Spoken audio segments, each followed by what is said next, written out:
the 50,000 years of man's recorded history in a time span of but a half a century. Stated in these terms, we know very little about the first 40 years, except at the end of them, advanced man had learned to use the skins of animals to cover them. Then about 10 years ago, under this standard, man emerged from his caves to construct other kinds of shelter. Only 5 years ago, man learned to write and use a cart with wheels. Christianity began less than 2 years ago. The printing press came this year.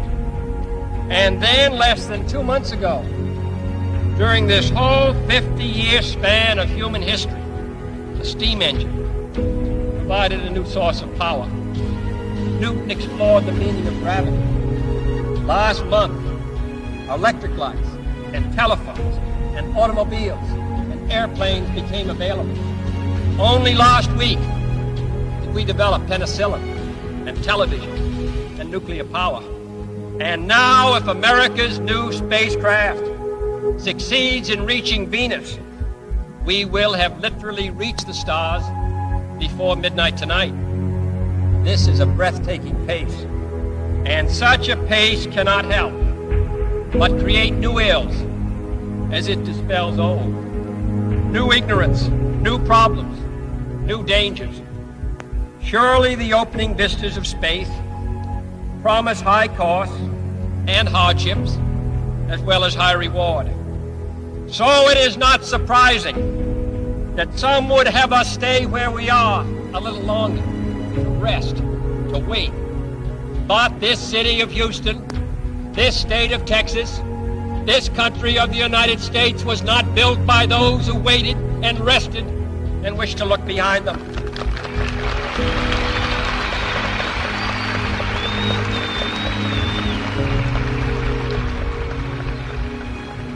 For the eyes of the world now look into space, to the moon, and to the planets beyond.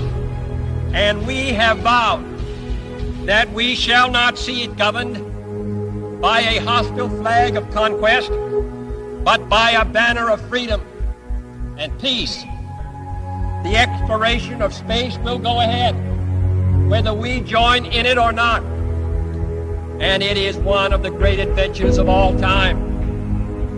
Those who came before us made certain that this country rode the first waves of the Industrial Revolution, the first waves of modern invention, and the first wave of nuclear power. And this generation does not intend to founder in the backwash of the coming age of space. We mean to be a part of it. We mean to lead it. Its hazards are hostile to us all. Its conquest deserves the best of all mankind. And its opportunity for peaceful cooperation may never come again. But why, some say, the moon? Why choose this as our goal? And they may well ask, why climb the highest mountain? Why, 35 years ago, fly the Atlantic? Why does Rice play Texas? We choose to go to the moon. We choose to go to the moon.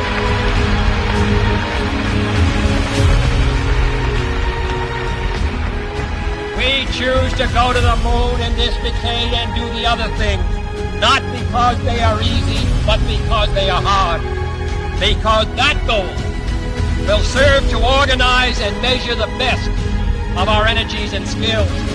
Because that challenge is one that we're willing to accept, one we are unwilling to postpone, and one we intend to win when the others do.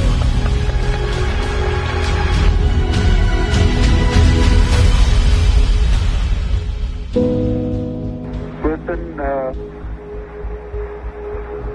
Tranquility Base here. The Eagle has landed. Roger, Tranquility. We copy you on the ground. You got a bunch of guys about to turn blue. We're breathing again. Thanks a lot.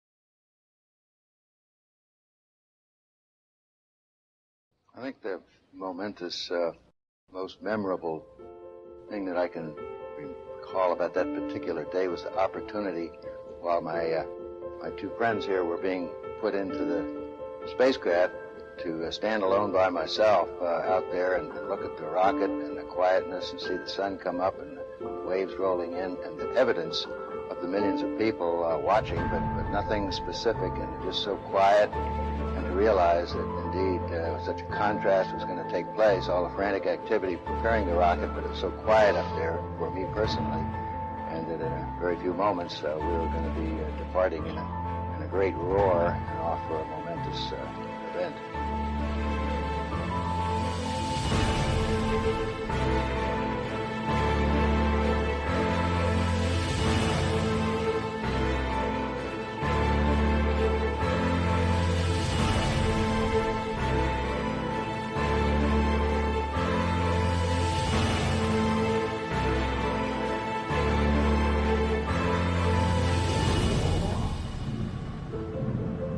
I thought we had a 90% chance of getting back safely to Earth on that flight, but only a 50-50 chance of making a successful landing on the first attempt. There's so many unknowns in that descending from lunar orbit down to the surface that had not been demonstrated yet by testing. It's a risk-reward equation, and you're able to accept a level of risk so long as it's commensurate with the reward that you will get by achieving the goal that you're after.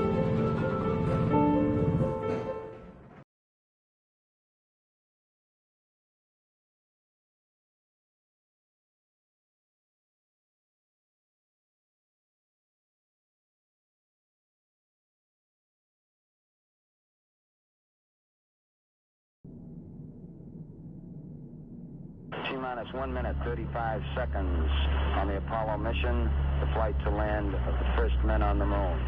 All indications coming in to the control center at this time indicate we are go. 1 minute, 25 seconds and counting. Our status board indicates the third stage completely pressurized. 80-second mark has now been passed. We'll go on full internal power at the 50-second mark in the countdown. Guidance system goes on internal at 17 seconds, leading up to the ignition sequence at 8.9 seconds. We're approaching the 60-second mark on the Apollo 11 mission. T-minus 60 seconds and counting. We passed T-minus 60.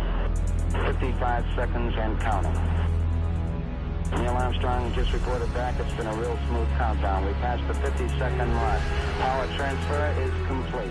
We're on internal power with the launch vehicle at this time. 40 seconds away from the Apollo 11 liftoff.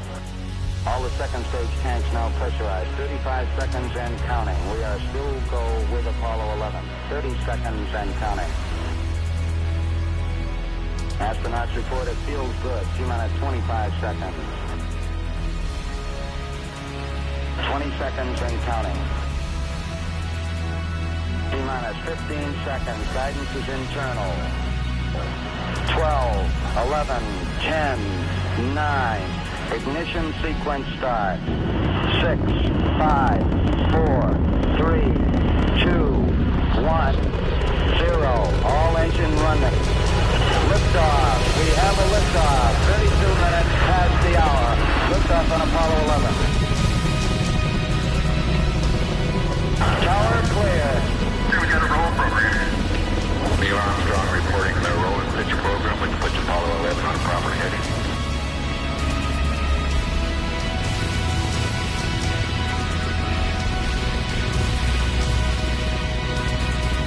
Plus 30 seconds.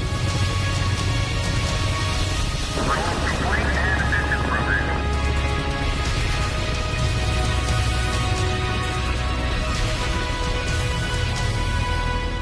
One Bravo.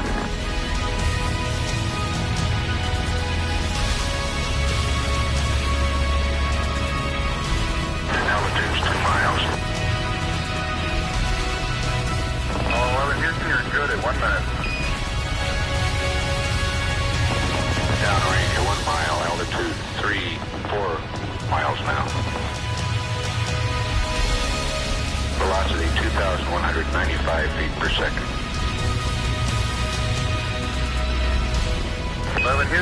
this is go. All engines, you're looking good.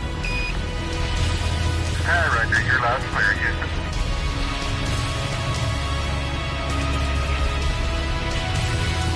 We're through the region of maximum dynamic pressure now.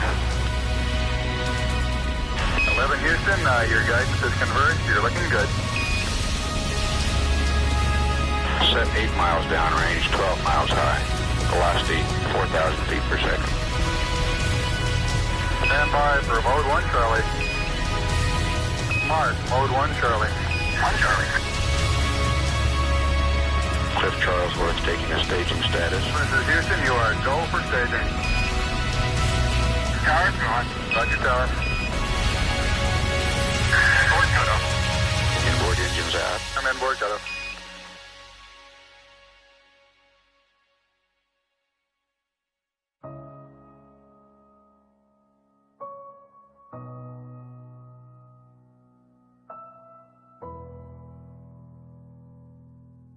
Houston, be advised the visual is go today.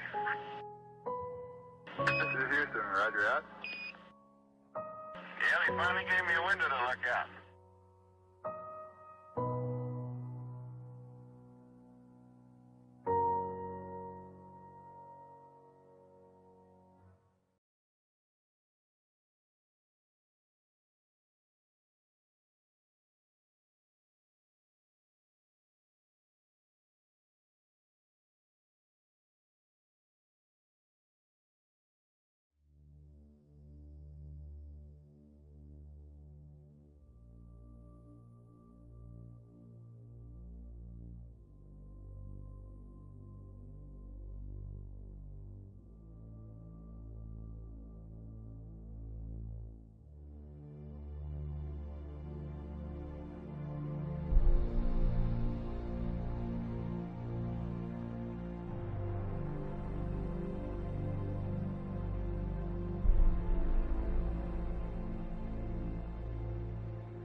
I think certainly to go as far away as the moon and look back on the Earth certainly does affect your perspective. And then when you see it, tiny as your thumbnail held out in front of you at arm's length, that sort of gets your attention. A beautiful sight, tiny, pristine, blue and white, very fragile-looking object, shining like a beautiful little headlight out there in the black velvet of space. It does change your perspective. It makes you think that we have to take better care of this little fragile entity, because it is fragile.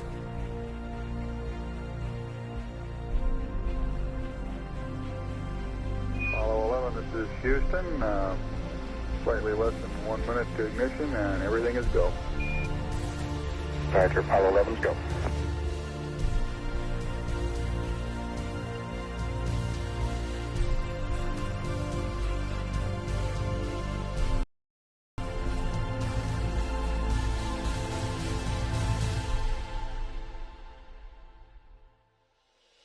Ignition. We confirm ignition, and the thrust is go.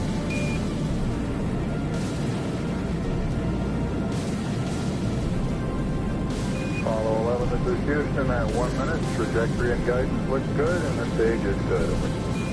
Apollo 11.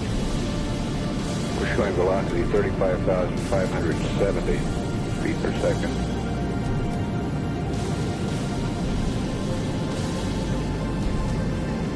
Apollo 11, this is Houston. Around 3.5 minutes. You're still looking good. Your predicted cutoff is right on the nominal. Roger, Apollo 11's go.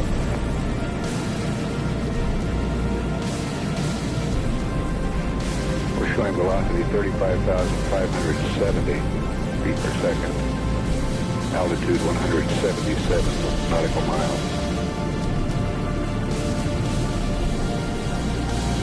Apollo 11, this is Houston. You are go at 5 minutes. Roger, Apollo 11's go.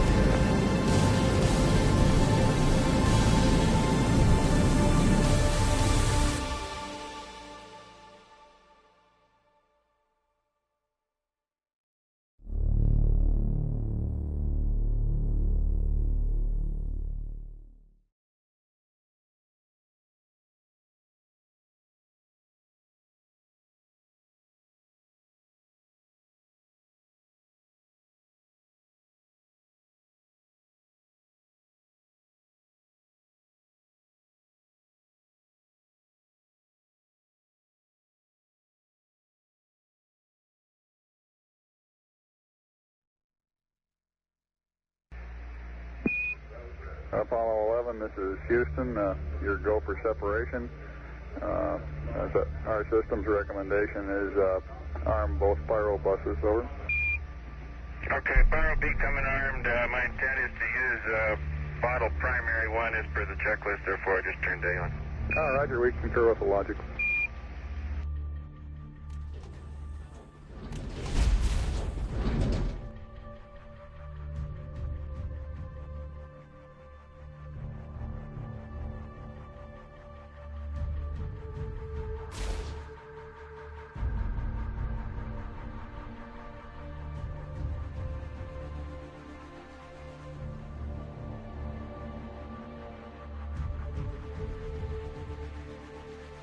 Okay, we got the Eagle in view.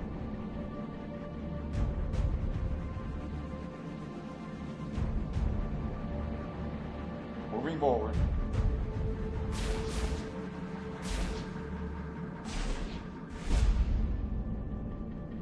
$10 meters. 8 meters. 6. 5 meters.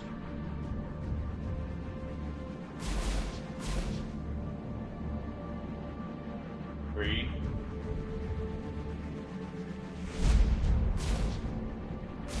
2 meters.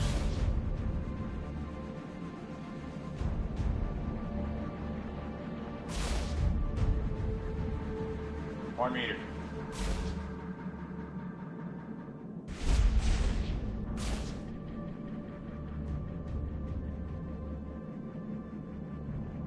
And capture.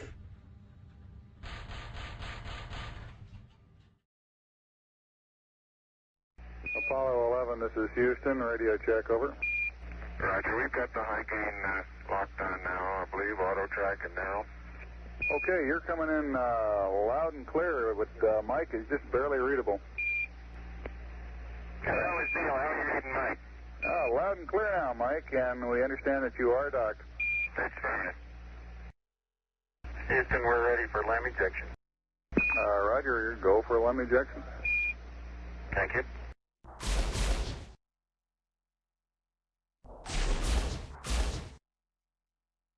Apollo 11, this is Houston, over.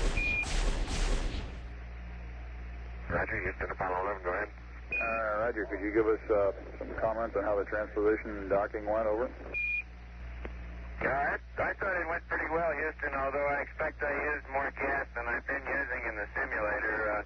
Except for using a little more gas, and I'd be interested in your numbers on that. Everything went nominally. This is Houston. Roger, we copy.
Eagle, Houston, the alignment and the initialization look good to us, over.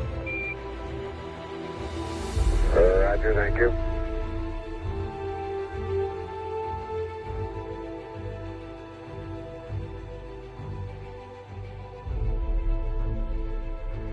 Eagle, Houston, would you have Columbia go to the high gain, yaw 0, pitch -20, over?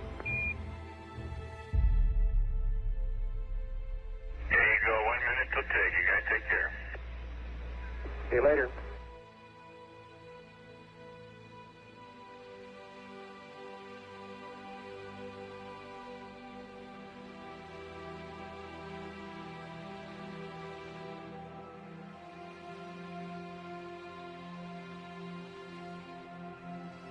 Apollo 11, Houston, we are go for undocking, over. Roger, understand.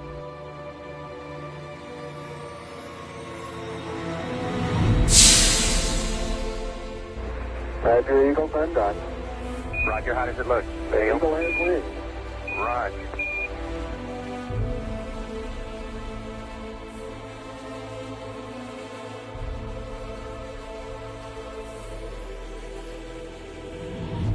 Eagle, Houston, we see you on the steerable, over.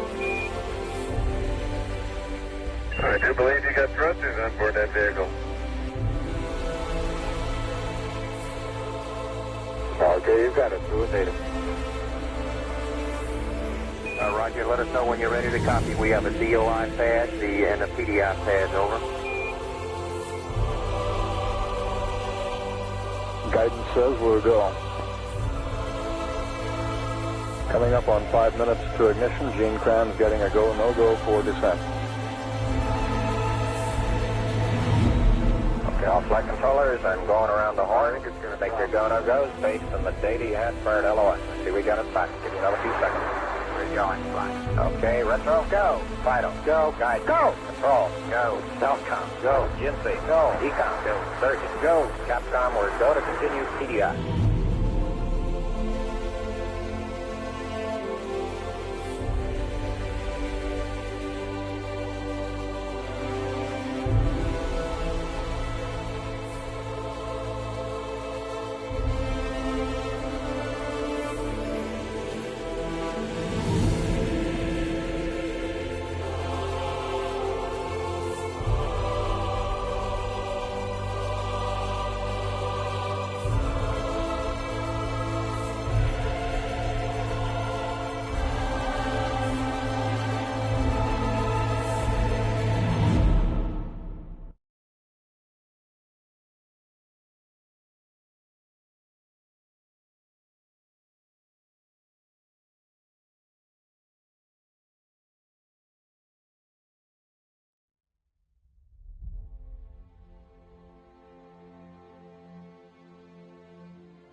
Mike. How you doing, Neil? I'll leave it blue. Relay to us. See if they got me now. I got good signal strength in blue. Okay, you should have him now, Houston. Eagle, we got you now. It's looking good, over.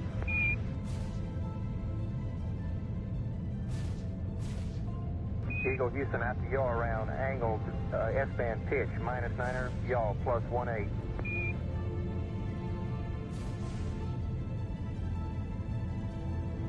Altitude 5,200 feet. Manual attitude control is good. Roger, copy. Altitude 4,200. Houston, you're a go for landing, over. Roger, understand. Go for landing. 3,000 feet. Stop alarm. 1201. 1201. Roger, 1201 alarm. We're go. Same type. We're go. 2,000 feet. 2,000 feet. Into the ag. 47 degrees. Roger. 47 degrees. Eagle looking great. Your go. Altitude 1,600. 1,400 feet, still looking very good. Roger, 1202, we copy it. 35 degrees. 35 degrees, 750, coming down to 23. 700 feet, 21 down, 33 degrees. 100 feet down at 19. 540 feet down at 30, down at 15.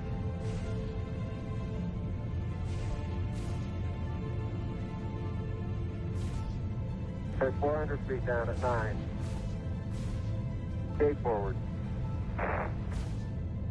10 and 50 feet down at 4. 36.5 down.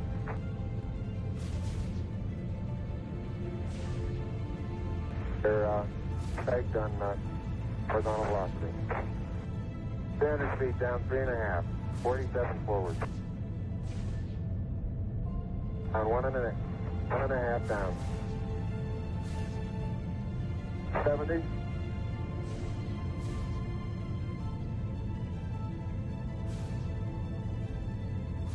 At the shadow up there. 50 down at 2.5. 19 forward. Altitude, velocity, light. 8.5 down. 220 feet. 13 forward. 11 forward, coming down nicely. 200 feet. 4.5 down. 5.5 down. Within 60 feet, 6.5 down. 5.5 down. 9 forward. And 20 feet. 100 feet, 3.5 down. 9 forward. 5%. How many bites? Say 75 feet. Starts looking good. Down a half. 6 forward. 60 seconds. Lights on. Down 2.5. Forward. Forward. 40 feet down 2.5. Picking up some dust. 30 feet, 2.5 down. Straight shadow. 4 forward. 4 forward. Drift into the right a little. Down a half. 30 seconds. Forward. Contact light. Okay, engine stop. ATA at a descent. Mode control both auto. Descent engine command override off. Engine arm off. 413 is in. We copy you down, Eagle. Houston, Tranquility Base here. The Eagle has landed. Roger, Tranquility. We copy you on the ground. You got a bunch of guys about to turn blue. We're breathing again. Thanks a lot.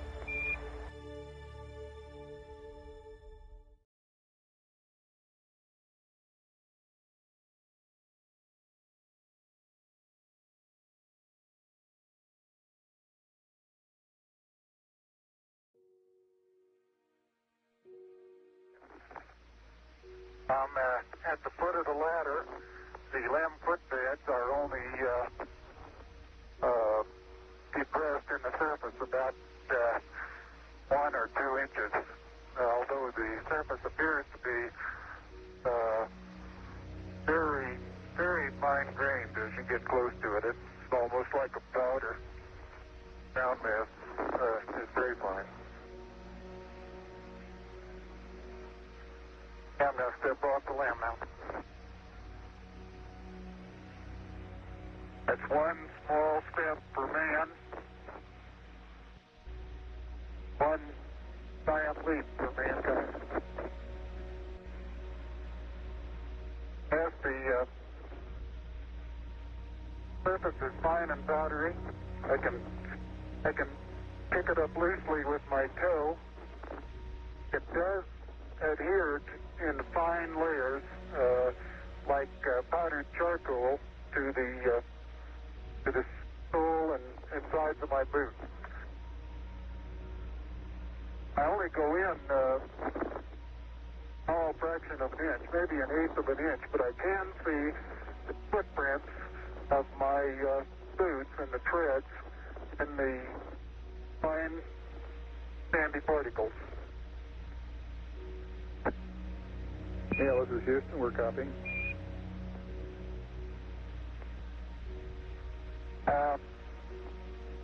There seems to be no difficulty in moving around as we suspected. It's even perhaps easier than the simulations of 16G that we performed in various simulations on the ground. Absolutely no trouble to walk around.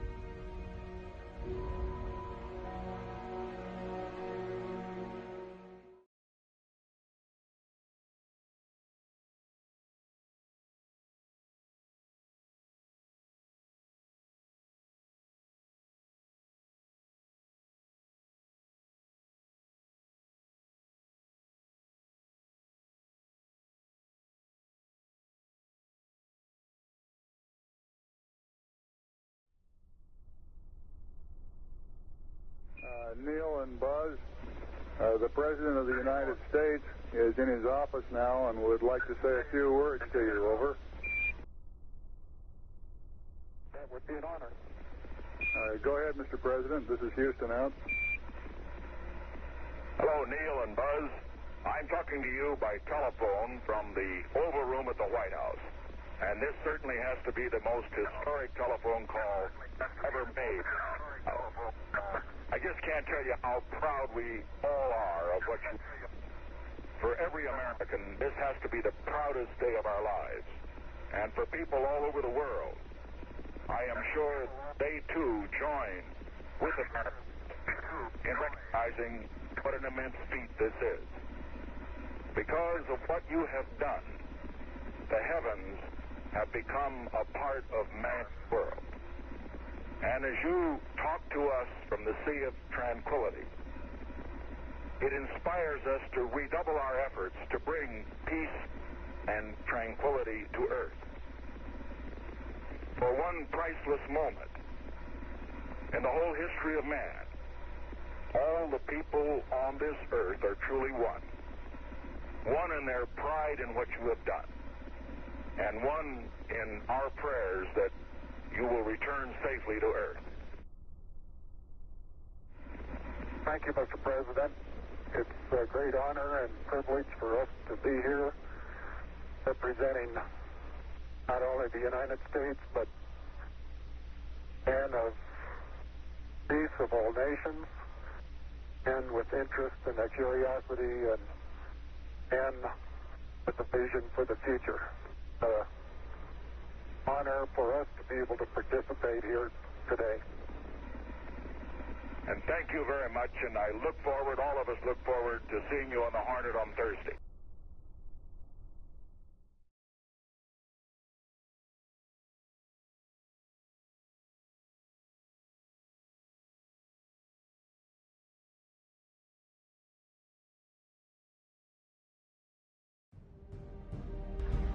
Tranquility Base, Houston. Roger, go ahead. Roger, our guidance recommendation is pings, and you're cleared for takeoff. Roger, understand. We're number one on the runway. Roger.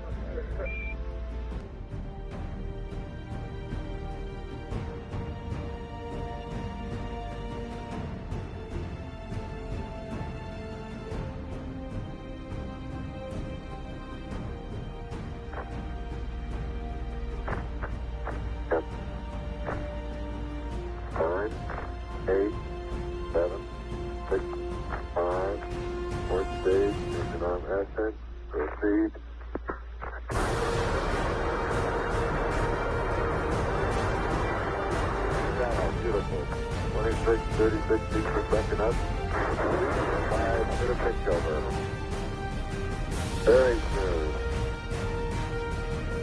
Balance couple off. Very quiet ride. There's that one crater on there.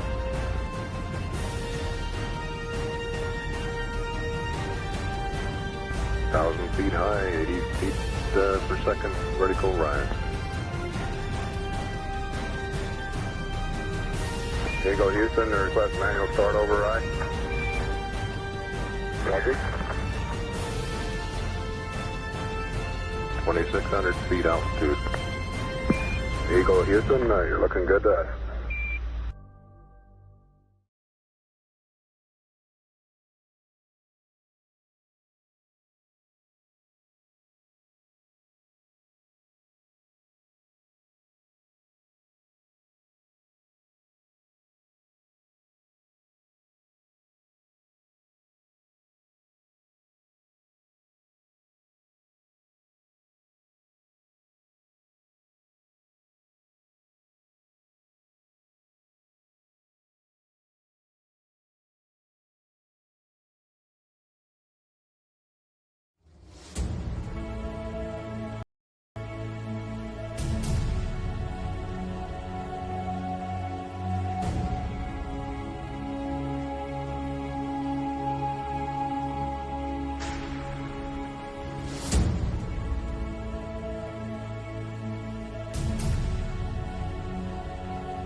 Houston, we got the service module going by.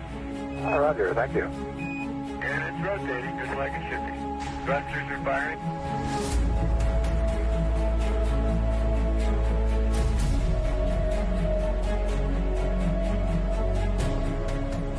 nautical miles high.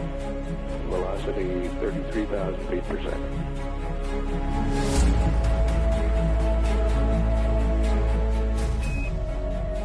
Houston, we'll have you for about 3-4 minutes through Redstone and then pick you up after blackout through Orion. Roger.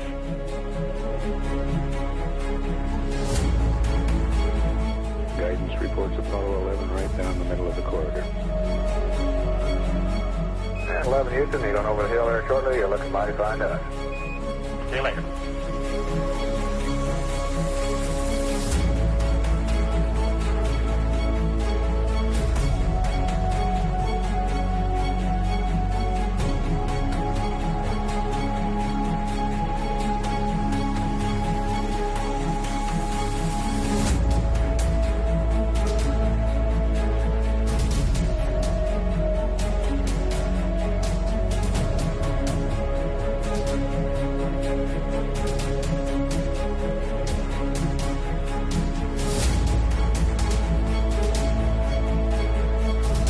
I believe that this nation should commit itself to achieving the goal before this decade is out of landing a man on the moon and returning him safely to the earth.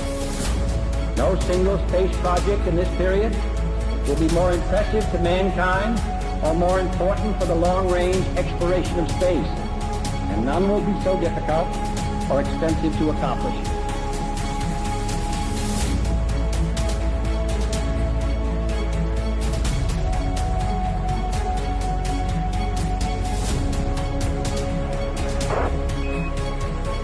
Apollo 11, Houston, through Orion. Apollo 11, Houston, and the blind airboss has a visual contact.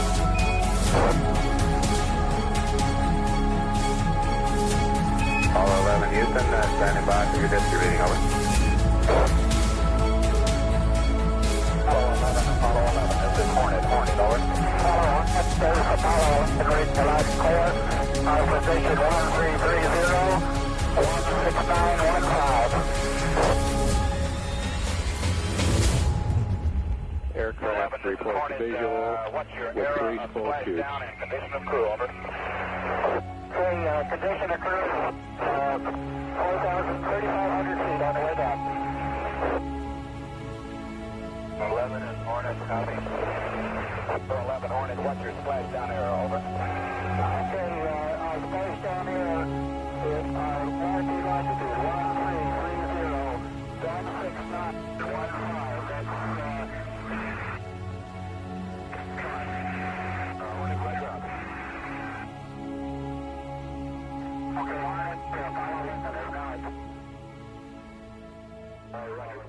Don't shoot, sir.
Altitude 4200. Houston, you're a go for landing, over.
Altitude 5,200 feet.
Altitude 4,200. Houston, you're a go for landing, over.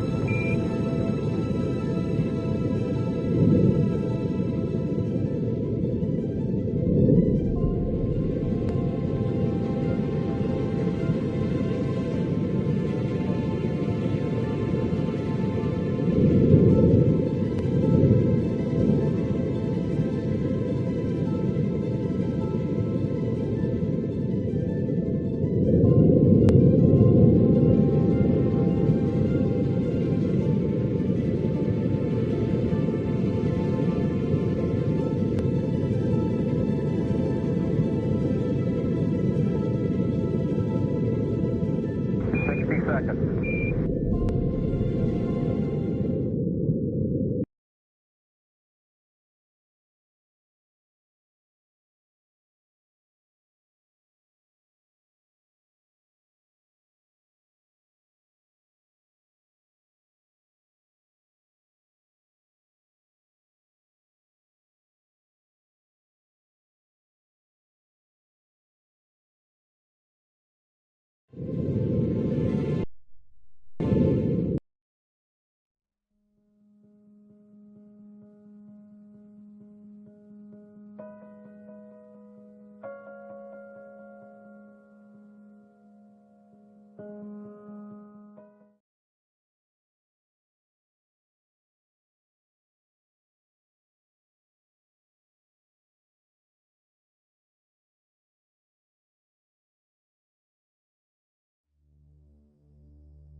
T-minus 1 minute, 35 seconds on the Apollo mission, the flight to land of the first men on the